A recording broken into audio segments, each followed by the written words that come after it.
Oi, Hanna. Olá, gente. Boa noite. Que bom que vocês já estavam aí me esperando.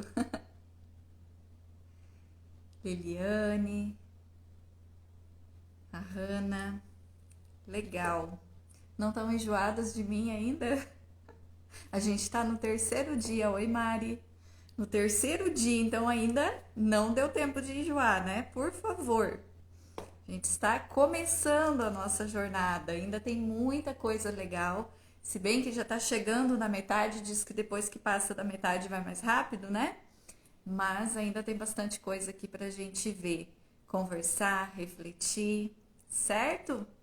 E para isso nós vamos já fazendo uma recapitulação. Oi, B! Uma recapitulação do que nós vimos até agora. Que bom que você não enjoou, Mari. Pretendo ficar aqui bastante tempo ainda e espero que vocês estejam comigo acompanhando e aprendendo, tá bom? Gente, nós já tivemos, obrigada, amiga querida, como é bom ter você aqui. Nós já tivemos bastante coisa, bastante reflexão. Eu não vou ficar me alongando aqui, porque eu sei que muitas pessoas vão assistir depois a live gravada, mas eu gostaria já de trazer alguns recados, lembrar vocês de toda essa proposta, de todos esses dias, né? O porquê de tudo isso. Isso tudo tem um propósito muito grande, não é simplesmente compartilhar com vocês conteúdos para preencher tempo, para trazer uma visão superficial de alguma coisa, em especial sobre esse tema, mas sim questões que possam trazer elucidações para vocês na prática, de coisas do dia a dia que vocês podem transformar, né? E como eu sempre gosto de dizer, o meu objetivo é muito mais ser relevante do que qualquer outra coisa. Então, se eu não trouxer conteúdos com relevância, se isso não tocar o coração de vocês e não ajudar de alguma forma, para mim não faz sentido. É por isso que a gente precisa desses passos, tá? Porque tudo que é profundo, o próprio nome já diz, né? Não tem como ser superficial. Então, nós não podemos passar por essas etapas com superficialidade. A gente precisa buscar o entendimento em profundidade para fazer sentido e para que vocês possam ter uma direção, tanto nesses 7 dias, quanto depois, quem optar, quem sentir que é o momento de aprofundar e de fazer a mentoria, certo? Mas quem não sentir, com toda certeza já vai ter um grande aprofundamento aqui, agora, nas experiências que a gente está vivendo. Lembrando que todo dia eu deixo lá no Instagram, no final da live, além de postar a live, eu faço um post específico perguntando o que foi que você mais aprendeu, o que mais tocou seu coração, do conteúdo que foi apresentado no dia. O objetivo dessa postagem é que você possa compartilhar aquilo que você está adquirindo de experiência, tá? E você possa depois concorrer através dessa postagem a uma mentoria comigo, tá? Que eu vou oferecer depois desses 7 dias. Então, se realmente tiver alguma coisa que você sinta que deve compartilhar e que tá sendo legal para você, quando terminar a live, vai lá, procura o post onde tá a perguntinha específica e coloca lá a impressão que você tá tendo e o aprendizado que você tá tendo durante esses dias, tá bom? Então, vamos lá, né? Há bastante reflexão hoje de novo, uma breve recapitulação de ontem. Ontem nós falamos sobre a ansiedade ser um efeito e não a causa. Lembram? Acredito que ficou bem clara essa perspectiva do olhar para a ansiedade de uma forma um pouco mais compreensiva, no sentido de que a gente pode se desidentificar um pouco dela, né? E a gente aprendeu que nós não precisamos carregar a ansiedade como se ela fosse ali um adereço e a gente não consegue modificar. Sabe aqueles ícones que tem no nosso celular que às vezes não servem para nada ou a gente acha que não serve e você vai lá e tenta desinstalar e não é possível porque ele faz parte do programa? Então, muitas vezes a gente acha que a ansiedade é assim, mas não é. É um aplicativo que pode ser desinstalado. Então, essa ideia de que nós precisamos viver com ansiedade, de que eu sou ansiosa ou que eu sou depressiva, isso é uma ideia equivocada, né? E a partir da percepção que nós tivemos ontem, eu acredito que ficou bem claro isso, de que tudo tem cura, não existe nada na nossa vida que não tenha cura. Imagina esse sentimento, né? Essa consequência, que na verdade não é uma causa, essa consequência que está servindo como um alerta, como uma forma de comunicação ali com a gente, né? Então, quando a gente atende a esse alerta, que é a ansiedade, ela não precisa mais ficar ali gritando, chamando, reivindicando a nossa atenção. Então, sempre que a ansiedade aparece, nós podemos fazer esse movimento de ouvir, de sentir e de olhar para ela, para entender qual recado ela está trazendo. E é isso que nós vamos aprofundar hoje, tá? Teve alguns assuntos que ficaram ainda um pouco pendentes, digamos assim, falando do conteúdo de ontem, que além de ter essa perspectiva da ansiedade, nós compreendemos como que é o funcionamento do consciente e do subconsciente. Lembram do exemplo da panela de pressão? Quem foi cozinhar feijão hoje lembrou de mim? Tem alguns pacientes que falam, nunca mais eu vou pôr a mão numa panela de pressão sem lembrar de você. Porque é uma analogia de uma coisa muito prática, né? Que faz parte da vida da gente. Então, essa percepção do que é o consciente, do que é o subconsciente e de como nós armazenamos tantas coisas no nosso subconsciente. Ficou claro até aqui, gente? Tá fazendo sentido? Quem tá chegando aí, por favor, vai comentando comigo. A Tatiana, a Lídia, que bom que vocês estão aqui. Eu quero saber se realmente vocês estão compreendendo esse processo, se está fazendo sentido para vocês, tá bom? E aí eu vou introduzir o assunto de hoje fazendo uma pergunta. Quem aqui já viveu a experiência de se sentir no inferno? Não no inferno do calor, no inferno emocional. Sabe aquele estado onde você às vezes não sabe para onde correr, não sabe o que fazer, não sabe como sair daquela situação porque ela tá tão envolvente, às vezes tão pesada, que você se sente num inferno emocional, literalmente, né? Quem já viveu isso? Coloca aí um coraçãozinho para mim, sinaliza dizendo se sim ou não. Eu quero saber como que tá a conexão de vocês com o tema de hoje, com o conteúdo. Esse sentimento, essa sensação de estar no inferno, ela nos coloca psicologicamente, mentalmente, nessa percepção, né, do inferno. Então, o céu e o inferno, dentro de um conceito, de uma visão da psicologia transpessoal consciencial, nada mais são do que estados de consciência, né? A Liliane já se sentiu assim.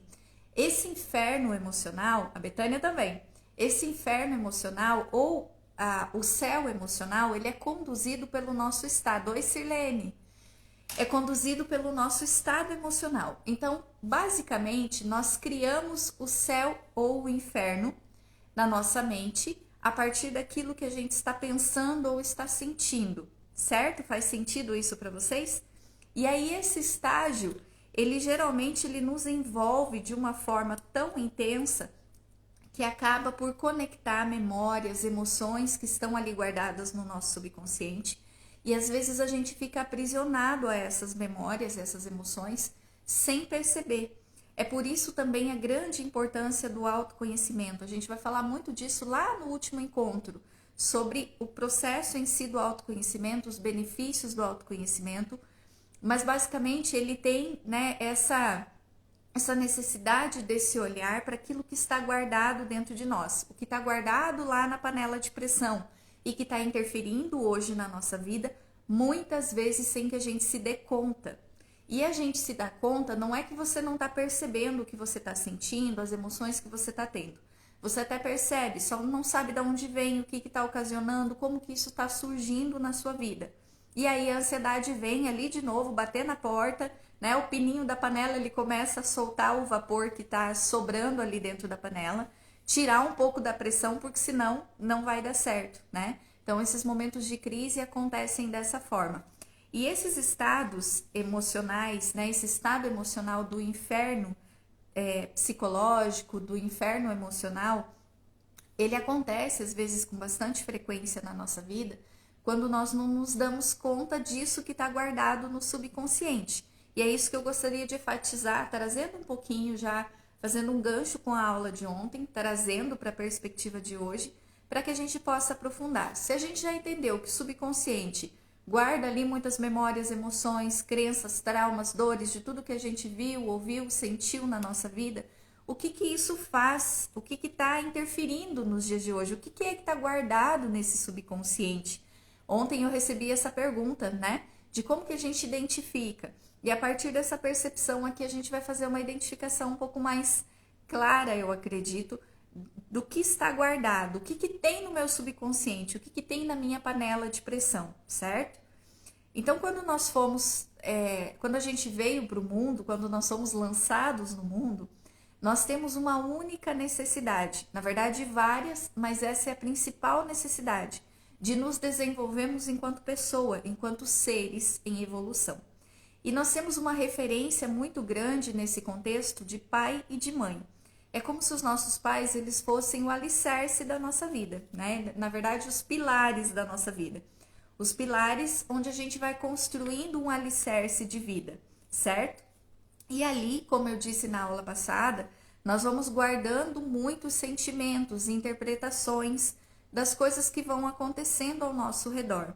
E como consequência, quando nós vamos recebendo também estímulos positivos, desenvolvimento de capacidade, estímulos de amor, de reconhecimento, de valor, é como se a gente fosse pegando essa matéria-prima e construindo o alicerce da nossa vida, onde nós vamos implantar nossa existência e a gente vai crescer em cima disso, nós vamos construir os nossos andares de vida ali em cima desse alicerce. O fato é que algumas vezes, como eu comentei também, trazendo um pouquinho já o gancho para hoje, algumas vezes esse alicerce ele não foi bem conduzido a ser construído. Então é como se ficassem lacunas ali dentro, né? E essas lacunas, elas deixaram uma espécie de carência. O que é a carência? É a falta. Quando eu estou carente de dinheiro, estou com falta de dinheiro. Quando eu estou carente de carinho, estou com falta de carinho. Quando eu estou com uma carência nutricional, carência de uma vitamina, ela está faltando na minha vida. Então, é nesse sentido que a gente está usando aqui a palavra carência, tá? Estão conseguindo acompanhar? Vou cuidar da água hoje, porque ontem não foi fácil, hein? Falando demais. Quando a gente gera, ou quando falta esse preenchimento que seria natural e necessário para a nossa vida, essa lacuna emocional, ela fica ali, ela precisaria ser preenchida, mas não é. E conforme nós vamos crescendo, a gente vai sentindo a necessidade de preencher essa carência. Só que como nós não sabemos como fazer isso, porque isso é inconsciente, tá meio que no automático ali, essa necessidade, nós vamos buscando mecanismos na vida para preencher essa carência. Quais são os principais mecanismos? Eu vou dando alguns exemplos para que vocês se identifiquem ou não, né? Eu acho que não vai ter ninguém aqui com nenhum tipo de problema como esse. Um dos movimentos que a gente faz para preencher a carência é com comida, tá? A comida, ela tem a função de trazer prazer, satisfação, realização. Ela faz isso tanto emocionalmente quanto quimicamente, hormonalmente, certo? Então, às vezes, a gente está sentindo ali na vida um certo vazio, uma certa frustração. Aí, quando você come, você se sente bem, né? Traz aquele momento de prazer. Opa, o seu subconsciente já aprendeu. Ah, isso é uma fonte de satisfação, é uma fonte de prazer. Aí, mais uma vez isso acontece, mais uma vez isso acontece. E você vai criando a comida, o prazer pela comida, como um mecanismo de satisfação para si mesmo, por conta de algo que está faltando no seu emocional. Tá fazendo sentido? A Mari diz que faz isso demais. Bem-vinda ao clube, Mari. Eu já tratei bastante em mim compulsão alimentar. Então, eu sei muito bem como é essa experiência, como é essa realidade. Eu vim de uma família de comilões, onde a comida estava sempre relacionada à alegria, né? À reunião familiar, à felicidade. Então, eu fui aprendendo a buscar na comida essa compensação. Então, é um dos nossos vínculos de preenchimento e aí a gente vai criando um vício, né? Porque o organismo ele acaba viciando, a gente vicia no doce, a gente vicia no comportamento em si. Mas esse comportamento, ele tem uma base emocional, certo? Todos os nossos vícios, todas as nossas dependências têm uma base emocional.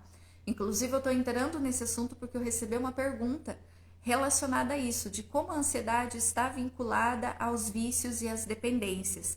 E é isso que eu estou explicando aqui para vocês, tá? Então, essa carência, ela vai sendo preenchida, além da comida, com o que mais nós podemos preencher? A gente pode preencher essa carência com a bebida, com álcool, né, com drogas, com coisas que possam entorpecer e modificar a nossa química cerebral, trazer um estado de suposta paz, de suposto relaxamento, suposto bem-estar que parece ser, mas na verdade não é, né? É um pseudo bem-estar, é um bem-estar falso. E a gente vai criando uma dependência nesse bem-estar. Então, muitas vezes a pessoa ela não é dependente do álcool em si, mas ela é dependente do amortecimento que aquela situação traz. Eu vou trazer para vocês um estudo de caso, uma experiência que eu tive muito valiosa para que vocês entendam isso na prática. Então, a bebida pode ser um desses mecanismos de preenchimento, né?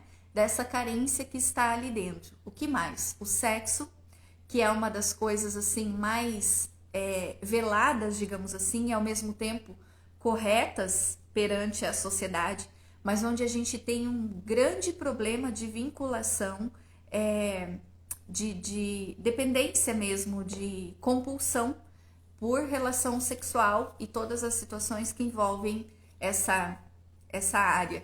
Então existe muito essa necessidade, essa demanda, mas por ser uma coisa assim como a comida culturalmente aceita, né, principalmente nos meios onde não tem muito puritanismo, a gente acha que tá tudo bem, que tá tudo certo. E é claro que a relação sexual em si não tem nada de errado. O problema está sempre no excesso. Então, quando a ansiedade está vinculada a esse movimento, ela está alertando que existe algo que não está sendo saudável na vida da pessoa, que tem alguma coisa ali que está saindo do eixo. A mesma coisa quando a pessoa tem uma compulsão por compra, por exemplo, quando ela cria uma vinculação com a satisfação, com a dependência através da compra compulsiva, e às vezes ela nem usa o que compra, ou às vezes depois pensa, nossa, mas por que eu comprei isso?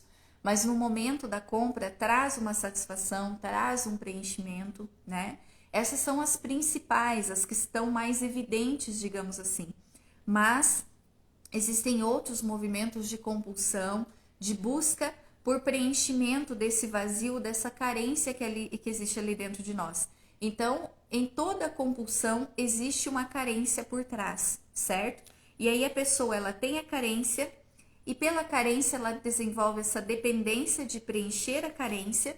Isso gera como consequência um vício ou uma compulsão. E é claro que ela vai ter ali como consequência sentimentos de tristeza, de angústia, às vezes de irritabilidade, um estresse alterado, porque faz parte, é uma consequência desse movimento, né? E aí a pessoa tem como consequência a ansiedade. A ansiedade ela vem ali como uma cerejinha do bolo para mostrar que a coisa realmente está no ápice, que não está nada legal.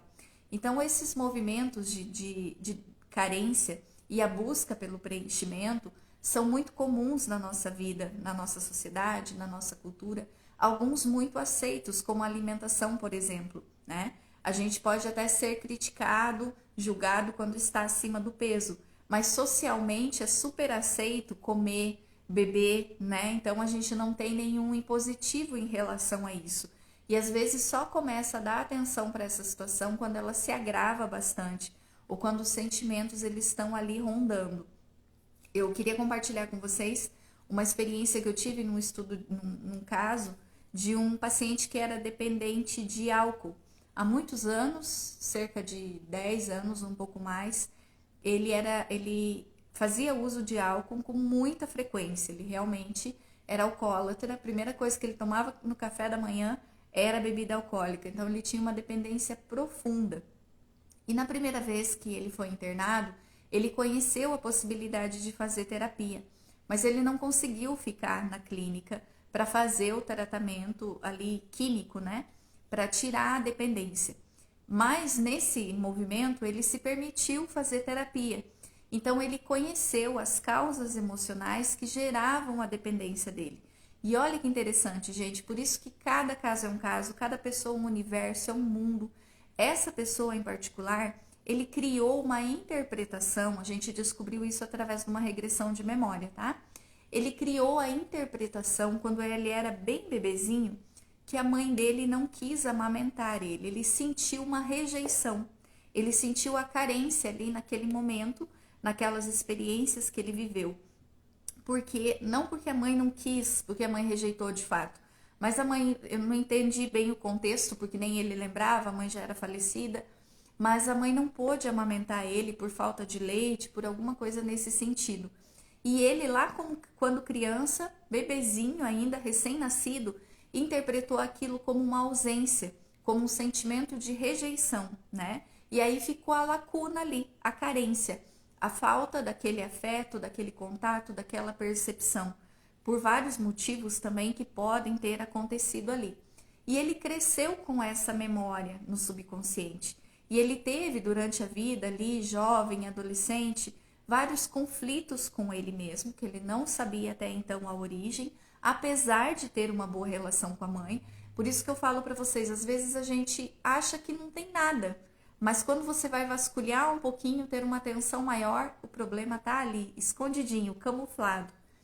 E ele colocou, por conta de sentir esse vazio, essa falta de pertencimento, esse desamor que ele carregava ali dentro dele, ele colocou a bebida no lugar. Então ele começou a experimentar, era gostoso, prazeroso, trazia um certo relaxamento, um entorpecimento, porque normalmente a gente fica feliz quando bebe, né? Ou melhor, fica alegre, fica contente, fica mais solto. Então esse rapaz, esse homem, ele foi colocando a bebida na vida dele no lugar do leite materno, né? Justamente substituindo a mamadeira, substituindo o aleitamento ali da mãe dele naquela fase da infância. Então, inconscientemente, ele buscou um preenchimento. Claro que com a repetição daquele ato, ele foi criando uma dependência química, né? O organismo dele foi criando uma dependência em relação à bebida. E ele passou muitos anos nesse sentido. E depois que ele fez essa sessão de terapia, essa e mais algumas, não me recordo agora se foram 2 ou 3, mas que foram bem resolutivas, assim, no sentido dele identificar a causa. Quando ele identificou a causa e ele fez um trabalho de ressignificação daquilo, automaticamente ele se sentiu pronto, preparado para tratar o problema químico. E aí ele entrou realmente no tratamento para tirar a necessidade, a dependência que ele tinha da bebida. E eu tenho contato com ele, isso já faz em torno de 3 anos, se não me engano, e ele comenta comigo que ele não entende hoje como que ele conseguia beber daquela forma, da forma como ele bebia, porque não faz sentido, ele não consegue se ver mais fazendo aquilo, porque tinha uma sustentação, tinha uma raiz emocional que fazia com que ele agisse daquela forma ainda, ele precisava preencher. Só que quando a gente busca preencher uma carência emocional com questões externas, não vai dar certo. Chega um momento que a própria ansiedade está ali, né? Ele tinha ansiedade, ele tinha depressão, que são 2 coisas que andam juntas, uma alimentando a outra, a ponto da pessoa não ter mais condições de viver. Estava já vivendo num suicídio indireto, né? Porque daquela forma ele não ia viver muito tempo. O organismo dele não ia suportar. E aí, depois dessa percepção, ele conseguiu virar uma chave dentro dele, onde o tratamento químico realmente começou a fazer efeito, ele começou a se sentir bem e ele começou a vislumbrar uma vida diferente para ele.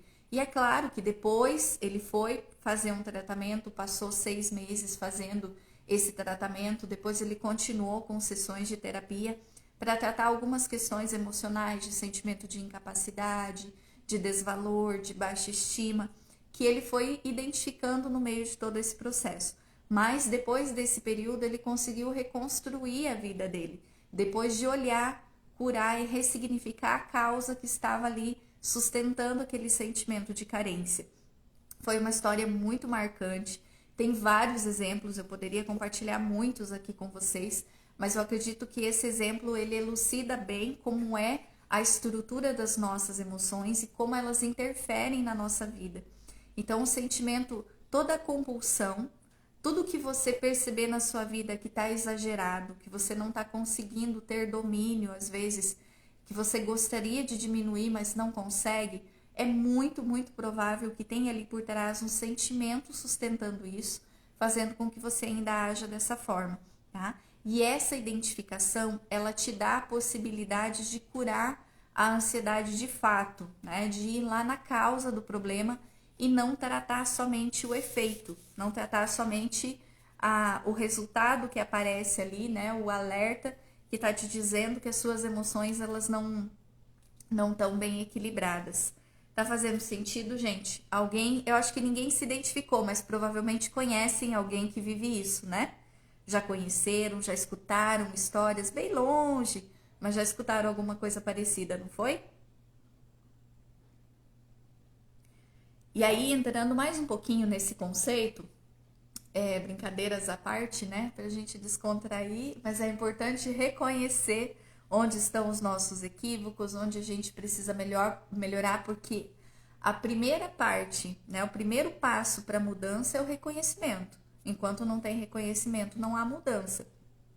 Tem muitas pessoas que às vezes indicam a terapia para um amigo, para um familiar, e às vezes a pessoa até vem, mas ela não quer mudar, ela não quer melhorar, ela não quer sair daquele estado porque ainda está confortável para ela. Então a terapia não adianta de nada. Eu falo, não adianta, pode ser o melhor terapeuta do mundo. Não vai resolver se a pessoa não está aberta para isso, né? A Hannah diz que já está aplicando tudo isso, que bom. Então, esses movimentos, esses sentimentos que faltaram ser preenchidos ali dentro de nós, eles geram a carência, eles geram a angústia, eles geram o medo, a insegurança. Então, para quem tem medo, eu vi muitas pessoas falando no direct comigo e alguns comentários relacionados o medo ele também tem uma estruturação onde a pessoa não foi conduzida de uma forma adequada a se sentir segura diante da vida, né? Fazendo sentido, Silene? Que bom. E aí, quando ela não tem essa estrutura de segurança dentro dela, de que a vida realmente tem os desafios, tem muitas coisas onde a gente está se colocando em risco. Na verdade, viver é um risco. Mas quando nós somos condicionados a acreditar que a vida é muito mais perigosa do que ela realmente é, quando a gente é condicionado ao medo de tudo, ao medo de perder, ao medo de errar, ao medo de sofrer, esse medo ele vai ficando guardado no nosso subconsciente a partir das interpretações que a gente viveu e nós projetamos isso também no futuro como consequência, né? É o próprio estado depressivo e ansioso. O que é a depressão? A depressão é excesso de passado. E o que é a ansiedade? A ansiedade é excesso de futuro. Então, quando eu tenho um passado que não está curado, um passado que me traz dores, mágoas, ressentimentos, feridas, a tendência é que inconscientemente eu pegue esse passado como referência para construir o meu futuro, para projetar o meu futuro. Então, essa pré-ocupação, ela vem baseada em uma pós-ocupação, em uma ocupação, um olhar demasiado para aquilo que já foi, para aquilo que já aconteceu, mas que a pessoa registrou de uma forma muito impactante e que às vezes faz parte de uma verdade para ela naquele sentido, certo? Essa é a origem do medo, da insegurança. Acho que eu comentei isso no primeiro encontro, mas quando nós pegamos como referência aquilo que a gente se sente seguro, aquilo que a gente tem medo, e vai analisar de fato, mais de 90% daquilo que a gente teme acaba não acontecendo. Então, grande parte das nossas preocupações, elas são infundadas. Infundadas no sentido de olhar para o futuro. Elas são fundadas, sim, no passado, nas experiências que já foram. Mas a gente pega isso como referência para o futuro, porém, não precisa ser assim. Essa ideia de que vai ser sempre doloroso, que vai ser tudo envolvido de morte, de dor, de dificuldade, não precisa mais ser assim, porque é uma escolha que nós fazemos de fazer diferente, de modificar essa realidade. Na próxima aula, eu vou trazer justamente um aprofundamento de uma fala de Jesus, né? Onde ele traz essa referência sobre o dia de amanhã, para que a gente não se preocupe tanto, que a gente não se inquiete tanto com o dia de amanhã, porque o dia de amanhã, né, cabe só ele as experiências que a gente vai viver nele. Eu vou trazer isso para vocês no próximo encontro para a gente refletir sobre esses aprofundamentos. É bem bacana, dentro dessa visão da psicologia consciencial, tá? Mas voltando aqui para esse sentimento de medo, então, a pessoa que carrega uma insegurança, ela projeta essa insegurança no futuro. E aí ela pega isso como referência e o medo vai tomando conta. E muitas vezes ela cria uma estrutura de vida para justificar esse sentimento de medo, não se permitindo algumas coisas, tendo medo de morrer, medo de perder algum familiar, medo de passar por alguma experiência dolorosa, e ela vive a sua vida basicamente fugindo da dor, fugindo do medo. Só que enquanto ela foge do medo, ela está também criando situações onde ela percebe o medo presente, porque tudo é o que nós interpretamos, né? As coisas elas são externamente o que a gente vibra e o que a gente acredita e transfere isso, né? Então esse medo ele acaba se tornando real não no sentido de que vai acontecer, mas no sentido de que a pessoa realmente vive aquela experiência. Eu já convivi, eu já tratei pessoas que tinham medo muito grande da escassez, da miséria, de passar fome, de passar dificuldade. E essa pessoa tinha tanto medo que ela não percebia esse movimento de medo, claro, mas ela era uma pessoa extremamente econômica, para não dizer mão de vaca, sovina, que é aqueles termos que a gente usa, né? Mas ela vivia nessa insegurança, porque os seus antepassados viveram assim, os seus pais viveram muita dificuldade. Então, por conta do medo de estar igual, mesmo ela trabalhando, tendo bastante condição financeira, ela poderia ter uma vida tranquila, ela poderia até mesmo não precisar mais se preocupar em trabalhar no restante da vida dela. Porém, o sentimento ele estava ali sustentando a ponto dela não conseguir perceber essa realidade. E ela guardava tanto, economizava tanto, se privava de viver tantas coisas porque ela carregava inconscientemente o sentimento do medo. Então, ela não se permitia viver. Ela estava sempre se bloqueando para que não ocorresse, não tivesse, né, o risco de passar por situações como essa. Mas o fato é que ela vivia constantemente a situação porque a cabeça dela estava criando. E nesse sentido, tudo aquilo que a gente cria, a gente vive. Não é assim? A nossa mente tem esse poder de fazer com que a gente viva as experiências aqui, mesmo que elas não sejam reais na prática, né? Visto quando nós temos uma experiência, por exemplo, do dia a dia, alguma coisa corriqueira, você está esperando o filho dar notícias, chegar em casa e começa a demorar, qual é o primeiro pensamento que a gente tem? Primeira coisa que vem é o medo de ter acontecido alguma coisa, é o medo, né, de ter sofrido um acidente, e a cabeça começa a ir. E se você não presta atenção e não, opa, deixa eu voltar, o que que faz? O medo vai criando aquela realidade a ponto da gente sentir, já começar a entrar em desespero, já chorar antes da hora, e a pessoa chega e fala, calma, eu estava ali na esquina conversando com um amigo, simplesmente assim. O nosso primeiro pensamento, pela tendência que nós temos a lidar com isso, é o medo, né? É essa sensação, a sensação de que vai perder, de que alguma coisa ruim está acontecendo, porque isso está intrínseco no nosso movimento. E claro, tudo bem, faz parte da nossa cultura, a gente carrega isso, mas quanto tempo nós vamos manter esse sentimento sem nos condicionar a olhar para ele e pensar, não, deixa eu colocar sentido nisso. Voltando ao conteúdo lá da primeira aula, eu preciso me sentir dessa forma, é lícito que eu sinta assim, tem razão. Deixa eu primeiro ver o que está acontecendo para depois eu entender se eu devo ou não me preocupar. Nesse sentido, tá? Então, ocupação é diferente de preocupação. E aí o medo, ele vai trazer a ansiedade como consequência, porque você está vivendo ali num estado de alerta, de atenção, né? E aí muitas pessoas desenvolvem por conta disso a insônia, a síndrome do pensamento acelerado, que é aquele pensamento que está ali rodando o tempo todo. Você nem sabe o que está pensando, mas simplesmente está pensando. E isso tudo vai acontecendo por conta desse sentimento de medo. E a pessoa vai criando mecanismos para querer, de certa forma, controlar o futuro, as coisas, né? Tudo isso a gente já conversou um pouquinho nos primeiros encontros, mas eu acho bem significativo recapitular e ir encaixando aqui nessa proposta de olhar que eu tô trazendo nesse momento para vocês. Certo, gente? Tá fazendo sentido? Botem um coraçãozinho aí quem tá me acompanhando pra gente seguir a lógica do raciocínio aqui. E o que não fazer, então? Eu prometi para vocês ontem, né, que eu ia trazer coisas práticas de como lidar com esses pensamentos e sentimentos ansiosos. E eu vou chegar agora nesse momento, tá? A gente vai já começar a exercitar um pouco. O que eu não devo fazer em caso de crise de ansiedade ou de momento de ansiedade ou quando eu me percebo assim. Primeiro eu vou mostrar para vocês o que não fazer, depois a gente vai para aquilo que deve ser feito. Que bom que vocês estão aí, adoro esses coraçõezinhos.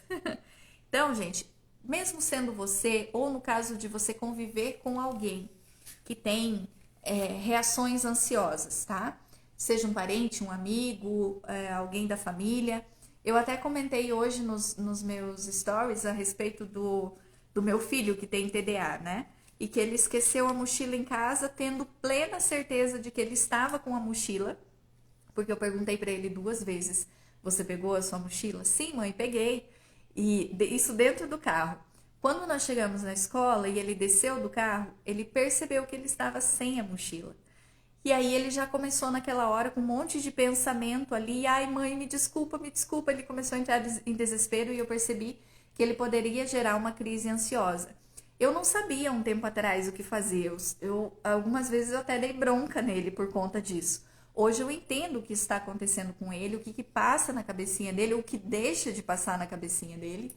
E eu busco ajudar, né? Porque eu já percebi que brigar, que chamar atenção, que corrigir, só vai fazer com que ele se sinta mais inferior e, como consequência, ele vai continuar esquecendo as coisas. Então eu olhei para ele e falei: tudo bem, filho, calma, acontece, você esqueceu, né? Eu volto lá em casa buscar, vai para sua aula, vai fazendo o que você pode, explica para a professora que eu já volto. Eu conduzi ele a centrar no que poderia ser feito de resolução, né? Para ele não entrar num conflito com ele mesmo, de auto-julgamento, de culpa, que é uma coisa que ele aprendeu a fazer há um tempo atrás, né? Então, às vezes a gente se depara com esse tipo de experiência. Talvez eu ou você não tenha isso, mas você convive com pessoas que possam ter essas crises ansiosas, esses pensamentos ansiosos, né? E o que a gente não deve fazer nesses casos?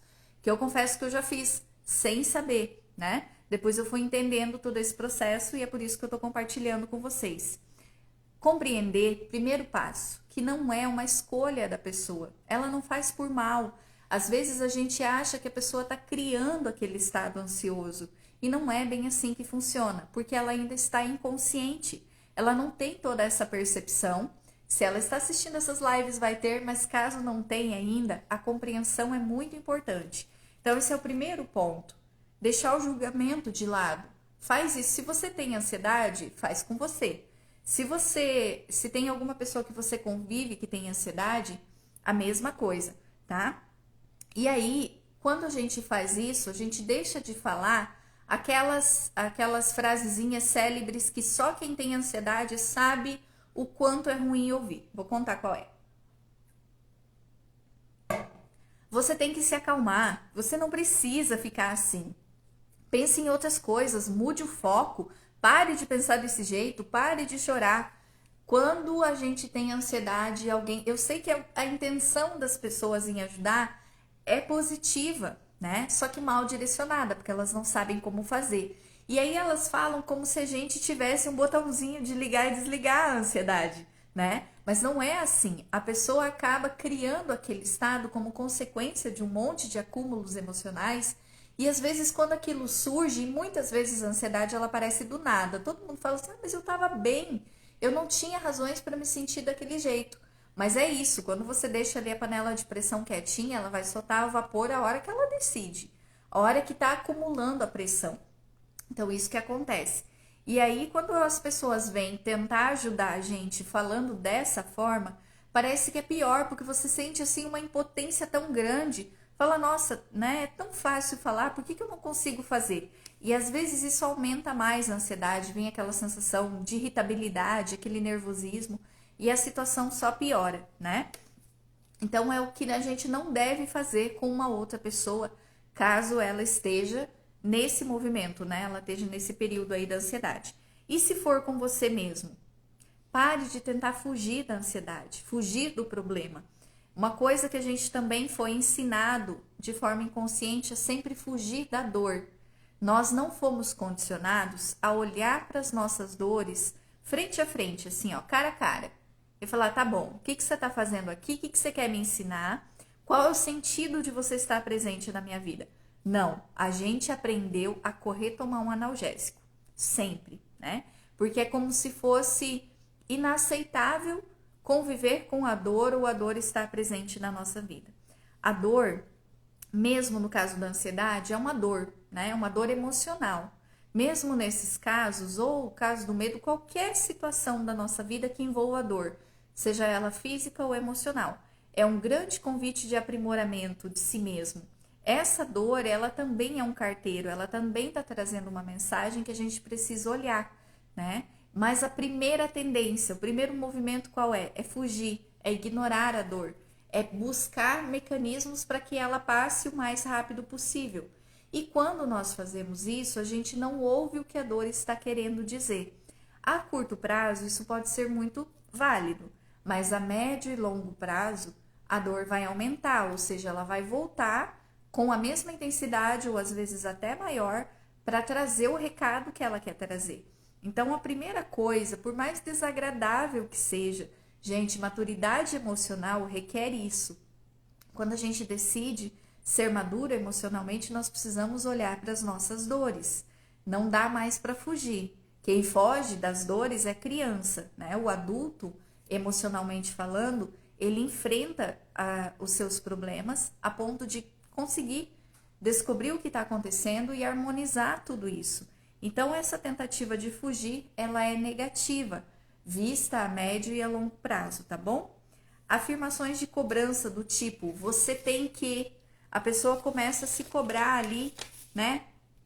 Buscar na cabeça dela, se forçar a não pensar assim, a não sentir daquele jeito, a acreditar que ela tem a obrigação de se acalmar, de ficar bem, que ela não tem o direito, ou que ela não pode estar naquele estado ansioso. Então, esses comportamentos, tanto fazendo para o outro quanto para si mesmo, eles acabam atrapalhando o processo de cura da ansiedade.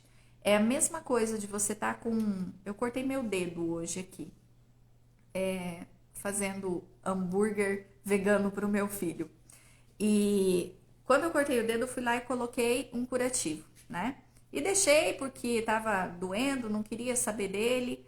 Se eu não olho mais, se eu não volto mais colocar ali uma medicação, cuidar, dar atenção para esse problema, eu deixo simplesmente ali com curativo, vai chegar um momento que isso vai me incomodar mais ainda. Eu vou precisar olhar para essa ferida, para essa dor, porque ela vai estar inflamando, ela vai estar me incomodando, certo?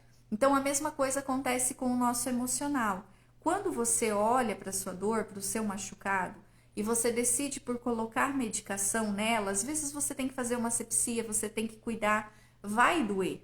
Mexer na sua dor vai gerar dor num primeiro momento. Só que essa dor, ela tá te conduzindo à cura. É uma dor saudável. Agora, quando a gente ignora e a gente vai pagando parcelado esse conflito, essa dificuldade, é muito mais complicado quando a gente olha para esse olhar da libertação, né? Da serenidade, que é o caminho, a proposta que eu vou trazer de reflexão amanhã, que é o que a gente pode e merece viver, né? A construção dessa serenidade. Então, esse olhar para as nossas dores, isso é muito significativo, sejam elas quais forem. E como consequência, a ansiedade, ela vai diminuindo, tá? Eu vou passar aqui para vocês uma técnica que eu aplico, que eu faço. Eu praticamente desenvolvi ela na vida, na experiência, a partir desse movimento de autoconsciência. E eu fui aplicando e uso sempre quando é necessário e aplico no meu olhar, no comportamento também com as pessoas que estão ao meu redor. Deixa eu só ver o que a Hannah comentou aqui. Como desconstruir isso? Parece muito difícil com o passar do tempo a situação. Hannah, parece difícil sim, parece que quanto mais o tempo passa, mais difícil fica da gente tratar esses sentimentos. Mas é válido lembrar que a nossa natureza não é essa, tá? A nossa natureza é espiritual, é amor. A nossa natureza é tudo o que você imaginar que deriva do amor. Então, o fato de você estar hoje distante de tudo isso, ou em alguns aspectos distante, não faz com que a sua natureza tenha sido anulada. Então, é muito fácil, por mais que seja trabalhoso, é muito fácil acessar isso, esses sentimentos que são naturais. Às vezes, você, né, é como quando você está fazendo, sei lá, você começa a fazer uma faxina, você fala, minha nossa, ainda vai demorar, vai longe. Mas quando você começa um movimento, você percebe que conforme você vai limpando as coisas, colocando no lugar, organizando, você vai se sentindo tão bem, isso vai te trazendo um bem-estar tão grande, que quando você vê, você está tendo muito mais benefícios do que malefícios em fazer aquela função. A limpeza das nossas emoções, ela acontece da mesma forma. É trabalhoso, sim. Não é fácil, gente. Se alguém disser para vocês que existe uma fórmula mágica, que tem técnica que faz plim-plim, me desculpem, eu não acredito nisso. Apesar de eu trabalhar com muitas técnicas que trazem uma sustentação e uma ajuda. Porém, se você não tem uma mudança consciencial, você vai cair nos mesmos erros novamente lá no futuro. Você vai recriar. Se você não trata a raiz do problema, se você não trata a causa profunda, isso vai, em algum momento da sua vida, vai aflorar de novo e você vai precisar olhar para essa situação.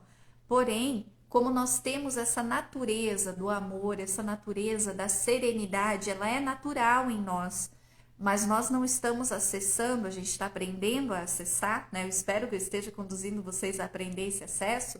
Conforme a gente vai acessando, isso vai ficando, vai se tornando tudo mais leve.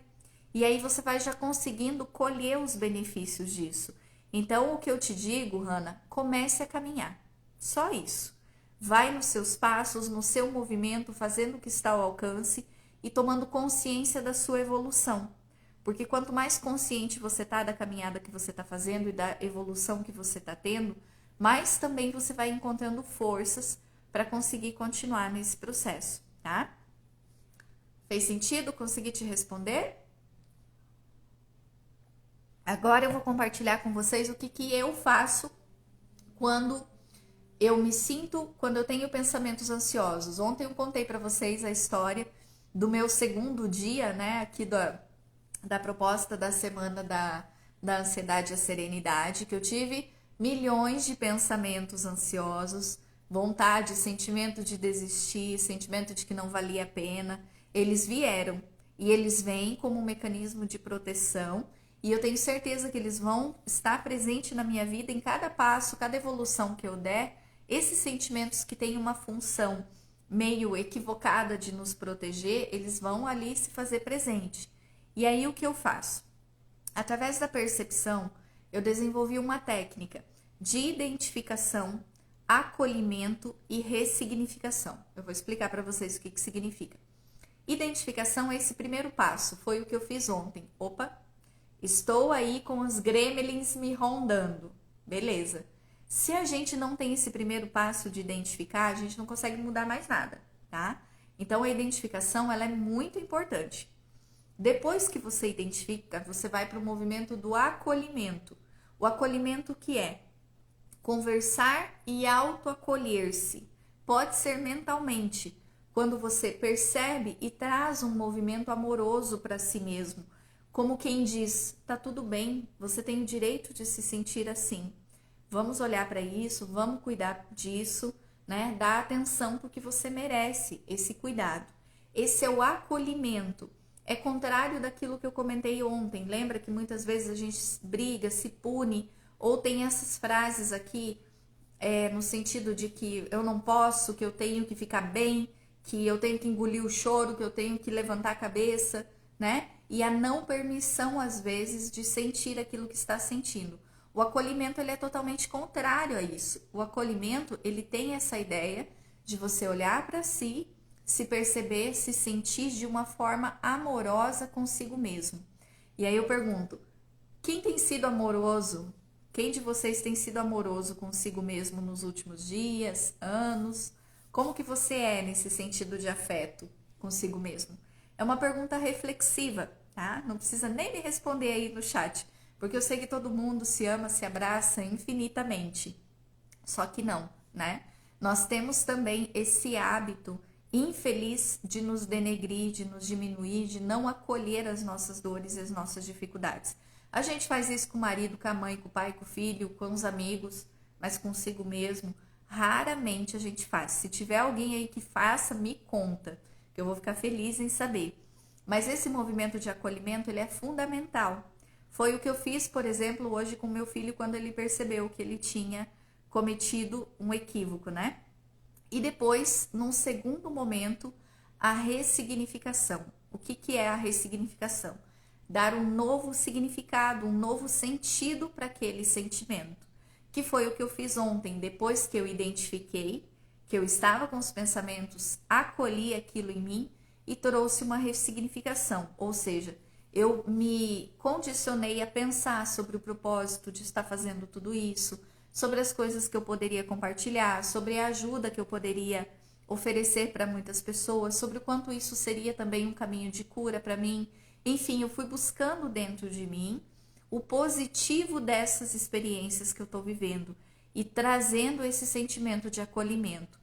Então, identificando, acolhendo e ressignificando. E às vezes a gente faz isso tudo num bolo só, tá? Eu estou separando didaticamente, mas quando a gente aprende a fazer esse exercício, ele se torna ali bem automático, sabe? E aí você consegue, identificou a causa, porque você já tem material para isso, já tem conhecimento para isso, para perceber, poxa, estou me sentindo ansiosa, mas por quê? Porque talvez eu não seja reconhecida, eu não vou ser boa o suficiente no que eu estou fazendo, estou com medo do julgamento.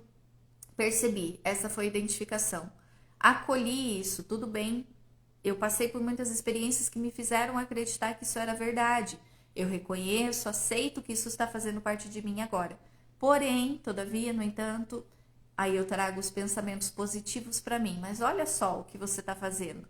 Olha a dedicação, olha o que tem por trás de tudo isso de bom, né? E isso foi me fazendo acalmar. E aí os sentimentos ansiosos, eles foram deixando de gritar ali dentro, porque a função deles estava sendo atendida, tá? É uma técnica simples, gente, mas nem por isso ela deixa de ser profunda e extremamente aplicável, porque quando eu passo isso para os meus pacientes, eles conseguem levar isso para a vida e começar a aplicar na prática e começar a ver a diferença no dia a dia.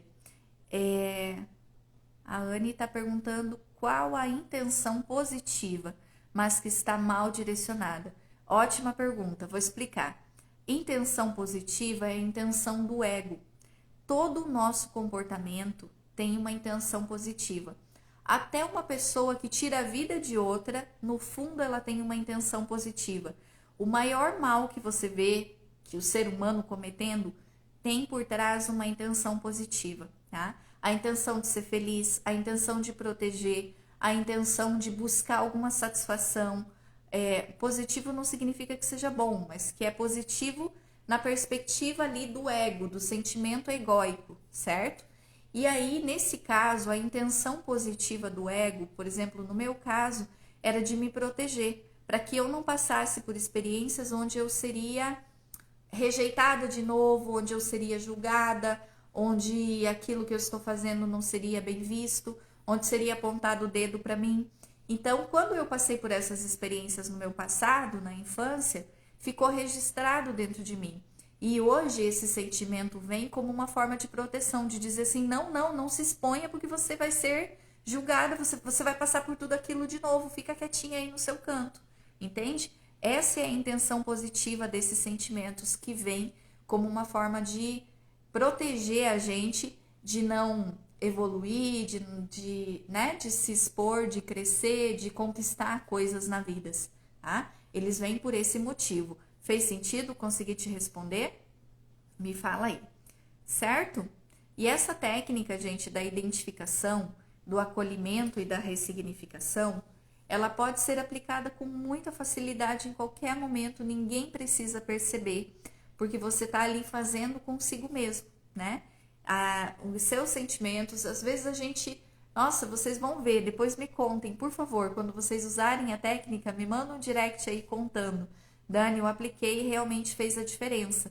Porque você se coloca consciente dentro da experiência e você se coloca no domínio dela. Você não deixa o sentimento solto, te puxando para onde ele acha que deve te levar. Você pega as rédeas daquilo e decide para onde você quer conduzir. Essa é a função da técnica, é isso que ela traz de benefícios para a gente, tá?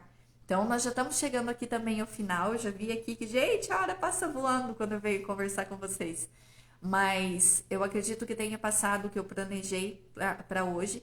E amanhã a gente tem muita coisa bacana também, no sentido de perceber o que é esse oposto da ansiedade, então. Se a ansiedade, ela é o lado, apesar dela ser um alerta, se tudo que envolve esses sentimentos ansiosos, o medo, as carências e tudo mais, eles são o nosso lado escuro, o nosso lado escuridão, né? E a serenidade é o nosso lado luz, é o lado que a gente precisa e pode iluminar. Então amanhã a gente vai começar uma trajetória de olhar para esse conceito da serenidade e da aplicabilidade também na nossa vida. Vamos ter também reflexões interessantíssimas que eu acredito que pode contribuir muito. Então, se vocês estão gostando até agora, continue, tá? Quem não puder estar presencial, compreendo, nem sempre a gente consegue adaptar na rotina, mas não deixem de assistir a live gravada depois, compartilhar com outras pessoas e lá no direct também, na verdade no post, comentar o que você achou que mais foi relevante para você nesse momento. E tem mais uma coisinha, gente. Eu estou planejando fazer, já está no cronograma, uma aula de perguntas e respostas. E nessa aula de perguntas e respostas eu vou trazer bastante estudos de caso. Então, se caso você queira que eu analise a sua história, a sua relação com pensamentos ansiosos, pode ser de uma forma anônima, tá? Você não precisa se expor. Se você quiser que eu analise a sua história, você me manda um e-mail contando tudo que você sente, tudo que você viu, tudo que você percebeu, que eu vou trazer, eu vou selecionar essas histórias, né? E trazer para a aula de perguntas e respostas, onde a gente vai conseguir ainda ser mais específico naquilo que vocês vivem, tá? Na necessidade particular de vocês. Então, pode ser ou pelo direct ou pelo e-mail, e aí trazendo essa percepção, aquilo que vocês gostariam que eu aprofundasse. Então, vai ser uma terapia ao vivo, claro, sem falar quem é a pessoa, vou preservar a identidade de vocês, mas eu posso fazer um aprofundamento daquilo que vocês gostariam de saber. E as perguntas também podem ser direcionadas, tá? Específicas para a situação, para que vocês possam compreender de uma forma mais objetiva ainda. Estou tentando deixar todo esse conteúdo muito claro e aplicável, mas eu sei que cada ser humano tem um universo diferente dentro de si, interpreta as coisas de uma forma diferente e às vezes dentro dessa individualidade a gente precisa de um olhar mais atento para cada situação. Então eu gostaria de proporcionar isso para vocês. Quem quiser se beneficiar é só entrar em contato comigo, tá bom? Chegamos aqui ao fim do conteúdo. Espero que realmente tenha sido relevante para vocês. Amanhã estarei aqui no mesmo horário, trabalhando aí a técnica, né, de identificar, acolher e ressignificar os meus gremlins também, para que eu consiga trazer para vocês a maior proposta de reflexão que eu puder, que estiver ao meu alcance. Certo, gente? Então não deixem de acompanhar, de comentar, enviar o e-mail quem quiser e eu estarei aqui contribuindo mais uma vez amanhã com bastante conteúdo. Gratidão por estarem aqui de novo. Parabéns por se permitirem, porque isso é uma escolha. Enquanto muitas pessoas estão fazendo coisa nenhuma, vocês estão aqui se permitindo esse aprofundamento. Isso não é para muitas pessoas, viu? É uma decisão consciencial que vale muito, que pode trazer grandes transformações na vida de vocês. É o primeiro passo para qualquer mudança. É se permitir estar vivendo momentos como esses, tá bom? Um grande beijo para vocês, um grande abraço, fiquem com Deus e amanhã a gente se vê aqui no mesmo horário.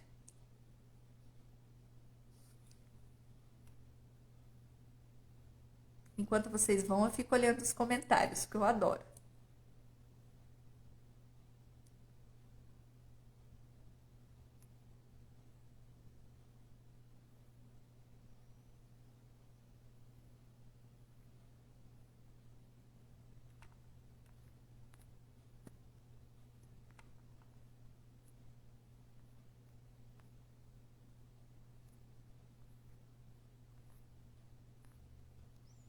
Beijos, boa noite.